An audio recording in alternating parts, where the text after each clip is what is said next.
میں Sardar Khan DSP role بنوں آپ سے مخاطب ہوں۔ میرے جائیں طرف عبدالخنان SHO تھانہ میریان ضلع بنوں، جبکہ بائیں طرف ASI ابنے آپ کے سامنے موجود ہے۔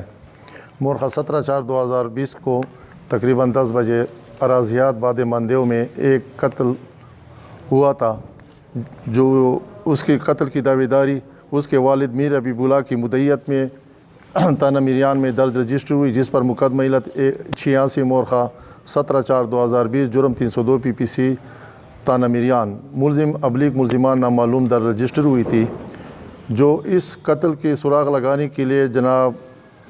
District police officer Yasir Khan Afridi نے میری نگرانی میں ایک ٹیم تشکیل دی گئی، جو اس ٹیم نے میرے نگرانی میں دن رات محنت کر کے 2 یوم میں ملزم تک رسائی حاصل کی، اور ملزم عارف اللہ ولد شیر فراز سکھ مندیو جو آپ کے سامنے ہیں، ان کو گرفتار کر کے ان سے اعلیٰ قتل کلاڑی اور مدعی کا چھینا ہوا موبائل جو آپ کے سامنے نمایاں ہے برآمد کر کے بروئے فر قبضہ پولیس کیے گئے ہیں، اور ملزم نے اپنے قتل کا اعتراف جرم کر لیا ہے، اور پولیس کے اس کارروائی بروقت کارروائی سے مدعی مقدمہ اور اعلیان دے مندیوں نے